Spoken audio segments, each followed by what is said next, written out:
Achou que não ia ter mais podcast? Achou errado, querido ouvinte. Tô aqui de novo depois de muito tempo, falta de tempo, enfim, não vou ficar me alongando nisso. Eu queria explicar, falar um pouco desses episódios, desse e do próximo. É rapidinho. É o seguinte, essa é uma série sobre a história da psicopatologia que eu gravei de uma vez só. Faz mais de um ano que eu gravei isso. Era um experimento para eu estudar para uma prova de psicopatologia enquanto eu produzia algum conteúdo para compartilhar. Só que eu não achei muito bom. Eu estava resistente a colocar isso no ar. Eu não acho muito bom, mas pode ser que tenha gente, problema nenhum. Como eu já tinha começado a série e já estava tudo gravado, era só editar e botar no ar, eu vou publicar. Mas assim, se você não gostar, terão episódios melhores depois disso. Esse é o episódio sobre a tradição biológica na história da psicopatologia, e depois vai ter um sobre a tradição psicológica e um resuminho de toda essa história e essa série no final. Então vale a pena se você tiver interesse. Para trás você pode olhar os dois últimos episódios. Começa em o que são transtornos mentais, depois tem a tradição sobrenatural, agora esse e depois tradição psicológica. Aí fechou essa série, depois eu produzo episódios com uma qualidade melhor. É isso. Se inscreve aí onde você estiver ouvindo, não sei onde é, pode ser YouTube, iTunes, Spotify, para você receber notificações. Uma outra forma é você colocar seu e-mail lá no site psicoativo.com. Eu costumo mandar todas as novidades de tudo que eu acabo fazendo por e-mail, canal no YouTube, site, tudo. E também avalia aí no iTunes, se você puder, que isso ajuda também. Bota 5 estrelas, se for botar 1 estrela, não precisa perder tempo, bota só 5. Um caso que eu queria contar que aconteceu e que acabou, acho que me motivando um pouco para voltar com o podcast, foi que eu recebi uma mensagem de um ouvinte e ele mostrou uma foto do quadro de alguma professora dele, da graduação em psicologia, recomendando o meu podcast aqui, que você está ouvindo, sobre o assunto de psicopatologia. Isso eu achei bem legal, assim, por mais que eu não ache que tenha qualidade, pode ser que ajude alguém a estudar, aprender um pouco melhor. Enfim, fico feliz se puder contribuir com o aprimoramento do seu conhecimento. Outra coisa, compartilhe com amigos aí que você acha que tem interesse em psicologia. Melhores episódios virão, por enquanto fica com esse. Vamos lá. Eu já estava esquecendo de falar do que eu tô falando. Esse podcast é baseado num livro do David Barlow, que é Psicopatologia, uma abordagem integrada. Se você puder adquirir o livro, é bom para acompanhar. Fica melhor, né, do que só eu falando. Você pode se aprofundar também no assunto. Recomendo. Vamos para a tradição biológica. Então, desde os primórdios da história, a gente busca causas físicas dos transtornos mentais. Como importantes contribuições para a tradição biológica, a gente tem o Hipócrates, que era um médico grego que viveu entre 460 a 377 a.C., é considerado o pai da medicina moderna ocidental. E ele sugeria, já naquele tempo, que os transtornos psicológicos poderiam ser tratados como qualquer outra doença. Acreditava que eles eram causados por patologias cerebrais ou por traumas na cabeça e que poderiam ser influenciados pela hereditariedade, pela genética. E quando você tem encontro com essa informação pela primeira vez, pode parecer estranho, porque você pensa, nossa, essas ideias parecem tão modernas, só que o cara 400 a.C. já falava isso. Então o que eu dizia, não é necessariamente uma progressão. Você tem um modelo primitivo, depois sobrenatural, depois não sei o que, depois o que a gente tem. Às vezes as coisas, você tem um modelo numa parte da história, a história avança, você tem outro modelo, depois avança mais, você tem aquele modelo, aquele primeiro. E às vezes eles convivem junto e tal. É muito interessante pensar nisso, que as teorias às vezes não são simplesmente definidoras ou dominantes. Você tem várias ideias sendo discutidas o tempo todo, e o tempo muda, as teorias dominantes mudam também. Sempre bom pensar nisso, pra gente achar que não tem uma resposta definitiva, que não é a ideia da ciência, pelo contrário, né? A ideia é sempre estar colocando dúvidas e questionando e tentando encontrar novas respostas. O Hipócrates achava que o cérebro era a sede da sabedoria, da consciência, da inteligência e da emoção. E ele também reconheceu a importância de contribuições psicológicas e interpessoais para a psicopatologia, como efeitos às vezes negativos do estresse familiar, e em determinadas ocasiões ele isolou os pacientes da família. O Galeno viveu por volta de 129 a 198 d.C., mas ele adotou as ideias do Hipócrates e dos seus discípulos e desenvolveu mais isso. Foi uma grande influência na tradição biológica que foi até o século XIX. Um dos legados mais interessantes e influentes da abordagem hipocrático-galênica é a teoria humoral dos transtornos. Acho que a maioria de vocês já ouviu essa ideia dos humores por aí. Pro Hipócrates, o funcionamento normal do cérebro estava ligado aos 4 fluidos corporais ou humores, que seria o sangue, a bilis negra, a bilis amarela e a linfa ou fleuma. Então os médicos acreditavam que a doença resultava de um dos humores ou excesso ou em escassez, então seria um desequilíbrio. Por exemplo, a muita bilis negra causava melancolia, que é a depressão. E essa teoria humoral talvez foi o primeiro exemplo dessa associação dos transtornos psicológicos com a ideia do desequilíbrio químico, que ainda é muito comentada hoje, que é forte, apesar de aquela ideia básica lá de a depressão é só um desequilíbrio químico, é causada só por isso. Essa ideia muito simplista já está datada, então ela foi forte numa época, mas hoje a gente pensa de uma forma muito mais multifatorial. Então esses humores têm várias relações com o temperamento e tal, mas não vou entrar aqui para não estender demais. Mas o tratamento para esse excesso de um ou mais humores era regular o ambiente, porque eles estavam relacionados a qualidades básicas que eram calor, secura, umidade e frio. Então lá o rei Carlos VI, que a gente falou que o médico mandou ele para a residência no campo, porque ela é menos estressante, era a partir dessa ideia de que poderia restaurar o equilíbrio dos humores. Além desse tipo de tratamento, você tinha a recomendação de descanso, boa alimentação e exercícios, mas também tinha a ideia de sangria ou flebotomia, que era simplesmente, ou basicamente, tirar uma quantidade de sangue do corpo, geralmente com sanguessugas. Vocês já devem conhecer essa técnica também. Outra técnica usada era a indução do vômito, que era usada, por exemplo, para depressão ou melancolia. Na China antiga e na Ásia também, em geral, você tinha uma ideia similar, mas em vez de humores, eles se concentravam no movimento do ar ou vento no corpo todo. Então tinha relação com Yang e por aí vai. O Hipócrates também cunhou a palavra histeria para descrever um conceito que ele aprendeu com os egípcios que tinham identificado o que a gente chamou de transtornos de sintomas somáticos. Nesses transtornos, os sintomas físicos parecem ser resultados de uma patologia médica para a qual nenhuma causa física pode ser encontrada, como paralisia e algum tipo de cegueira. Esses transtornos aconteciam primariamente em mulheres, então os egípcios e o Hipócrates presumiram uma coisa muito estranha, que é o útero vazio perambulava por várias partes do corpo em busca de concepção. A palavra grega para útero é estéron, daí veio o nome histeria. Achavam que ia acontecer só a mulher e porque o útero estava andando ali, dando uma voltinha pelo corpo.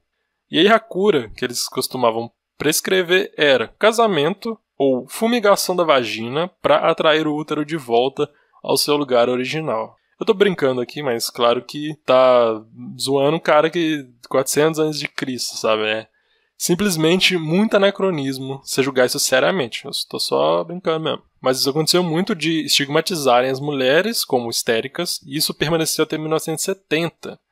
E aí os profissionais da saúde começaram a ficar mais sensíveis à questão do estereótipo que era prejudicial. Essa questão do estereótipo eu trato mais pro fim também. Século XIX. A tradição biológica aumentou e diminuiu durante séculos após Hipócrates e o Galeno, mas ela foi revigorada no século XIX devido a 2 fatores: a descoberta da natureza e da causa da sífilis e o apoio forte advindo do psiquiatra norte-americano bem conceituado John P. Gray. Hoje a gente já sabe que um dos sintomas comportamentais e cognitivos, aliás, vários desses sintomas, incluem, por exemplo, você achar que alguém está conspirando contra você, que seria um delírio de perseguição, ou você achar que é Deus, seria um delírio de grandeza. São sintomas do que seria a sífilis avançada, muito parecidos com os da psicose, mas com algumas diferenças. Aí nessa época, 1800 e pouco, eles descobriram que os transtornos mentais poderiam ser causados por uma infecção, como no caso da sífilis.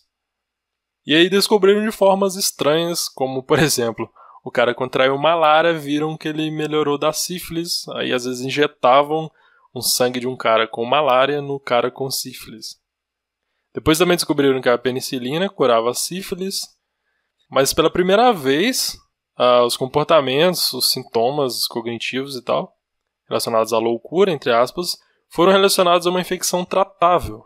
Muita gente supôs também que as causas e curas poderiam ser descobertas para todos os transtornos psicológicos, uma questão realmente bem biológica mesmo.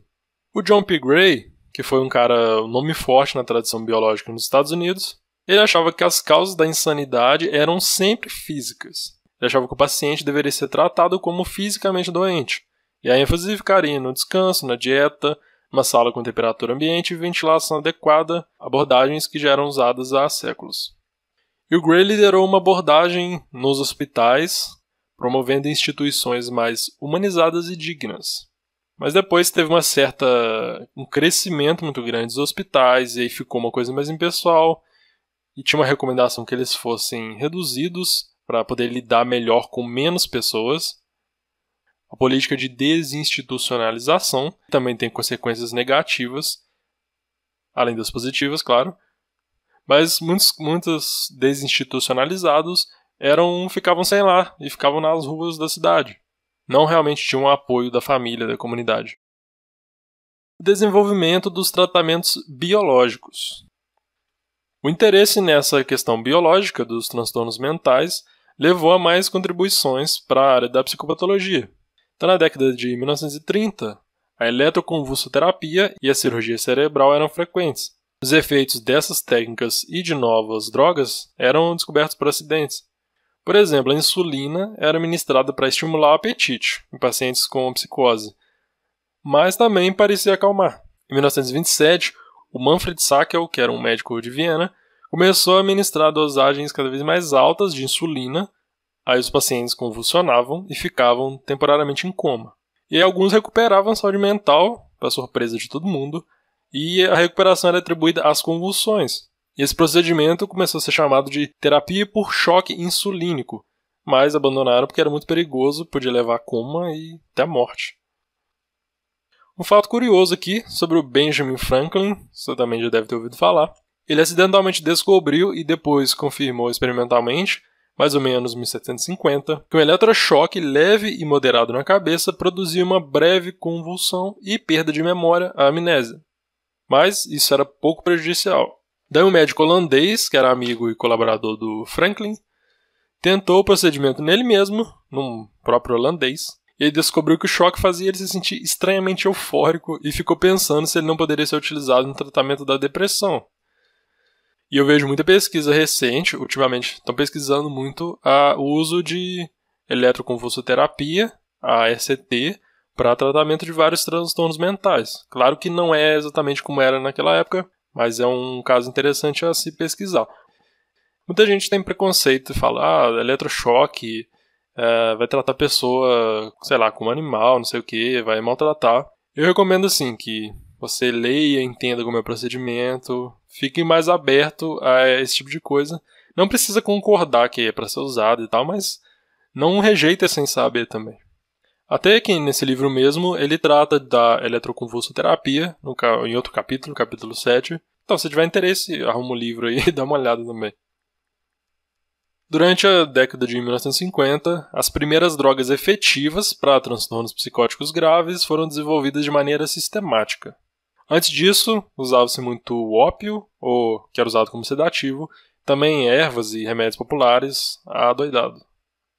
E eles descobriram a reserpina e uma outra classe de drogas chamadas de neurolépticas, que eram tranquilizantes maiores. Pela primeira vez, os processos alucinatórios e delirantes puderam ser reduzidos em alguns pacientes, e essas drogas também controlavam a agitação e a agressividade. Outras descobertas incluíam as benzodiazepinas, que são os tranquilizantes menores, que pareciam reduzir a ansiedade.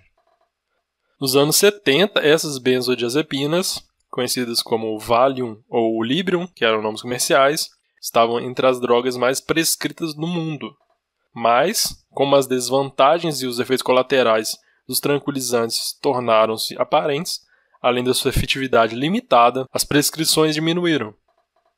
Ao longo dos séculos, O modelo geral de terapia de drogas para doenças mentais foi de um entusiasmo inicial seguido por decepção. Tem um exemplo aqui das bromidas, final do século XX, final do século XIX e início do XX, e eram usadas para tratar ansiedade e outros transtornos psicológicos.